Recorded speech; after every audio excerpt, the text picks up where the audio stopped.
జిల్లా నర్సరావుపేట స్థానిక 31వ వార్డులో ఎంపీ అభ్యర్థి అనిల్ కుమార్ యాదవ్, ఎమ్మెల్యే గోపిరెడ్డి శ్రీనివాస్ రెడ్డికి మద్దతుగా వార్డులో పర్యటించిన డాక్టర్ గజ్జల సుధీర్ భార్గవ్ రెడ్డి, నర్సరావుపేట పట్టణ అధ్యక్షుడు, మాజీ మార్కెట్ యార్డ్ చైర్మన్ ఎస్ఏ హనీఫ్, మాజీ కౌన్సిలర్ కారుమంచి మీరావలి, పార్టీ నాయకులు, కార్యకర్తలు. 13వ తేదీన జరగబోయే ఎన్నికల సందర్భంగా స్థానిక 31వ వార్డులో వైఎస్ఆర్ కాంగ్రెస్ పార్టీ నాయకులు, కార్యకర్తలు అందరూ కూడా ఈరోజు వార్డులో డోర్ టు డోర్ క్యాంపెయిన్ మొదలుపెట్టడం జరిగింది. ఈ కార్యక్రమం ద్వారా ప్రతి ఇంటిని గడప తొట్టడం, అలానే ఆ కుటుంబ సభ్యులతో మాట్లాడడం జరుగుతూ ఉంది. ప్రతి ఒక్కళ్ళు కూడా చాలా సంతోషంగా జగన్మోహన్ రెడ్డి గారి ప్రభుత్వం సంక్షేమ ప్రభుత్వం, ఈ ప్రభుత్వం వచ్చిన తర్వాత గతంలో ఎన్నడూ లేని విధంగా అనేక సంక్షేమ పథకాలని పొందగలుగుతున్నాం. మా ఆర్థిక స్థితిగతులు మారిపోయినాయి. అదేవిధంగా మా భవిష్యత్తు ఏదో మళ్ళా జగన్మోహన్ రెడ్డి గారు వస్తేనే మాకు భవిష్యత్తు ఉంటుందని చెప్పేసి ఒక ఆలోచనతో అందరూ కూడా చాలా బలంగా మాట్లాడుతూ ఉన్నారు.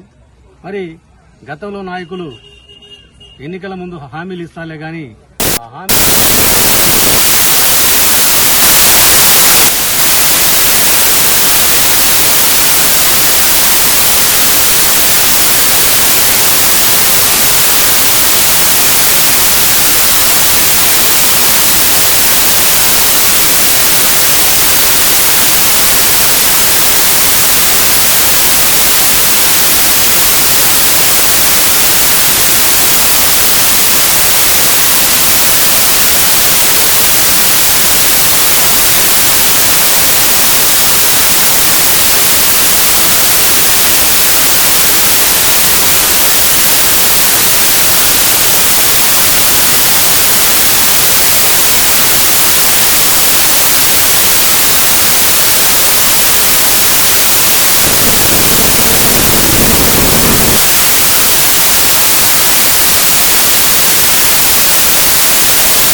ఈరోజు 31 వార్డు నర్సరావుపేట 31 వార్డులో వైసీపీ పార్టీ పరంగా ఏమి పథకాలు వచ్చాయో జనాలకు అందరికీ తెలియజేస్తూ మళ్ళీ మన పార్టీ రావడానికి వాళ్ళందరికీ అవేర్నెస్ కోసం ఇంటింటి తిరుగుతున్నాము. అదే పరంగా ప్రతి ఇంటికి వెళ్ళి వాళ్ళకి ఏమి వచ్చినాయి పథకాలు మళ్ళీ రావాలంటే, మళ్ళీ వాలంటీర్లు ఇంటికి రావాలంటే ఖచ్చితంగా మళ్ళీ మనం వైసీపీకి ఓటేయాలని వాళ్ళందరూ తెలియజేస్తున్నాం. జగన్ చేసిన పథకాలన్నీ విద్యాదీవన కానీ, ఆరోగ్యశ్రీ కానీ, అయితే ఇళ్ల పట్టాలు కానీ వచ్చినవన్నీ చాలా మందిగా ఆల్మోస్ట్ 80-90% కవర్ అయినాయి. ఆ మిగతా కూడా నెక్స్ట్ టైం వచ్చే విడిదిలో వాళ్ళందరికీ వస్తాయని చెప్పుకుంటూ అందరికి తెలియజేసుకుంటూ ప్రతి ఒక్క ఓటు ముఖ్యమని చెప్పి ప్రతి ఇంటికి తిరుగుతున్నాం.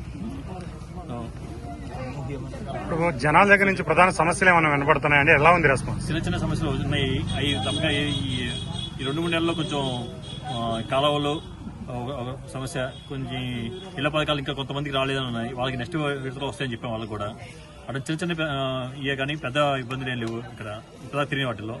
సో ఖచ్చితంగా రెస్పాన్స్ అయితే బాగుంది. వైసీపీకి ఖచ్చితంగా ఓటేస్తామని చెప్పారు. మన పార్టీ మరి ఖచ్చితంగా గెలుస్తుందని తెలుస్తుంది. ఈ తిరిగిన వాటి వరకు ఖచ్చితంగా మన పార్టీ వస్తుంది అర్థమవుతుంది మనకు. అది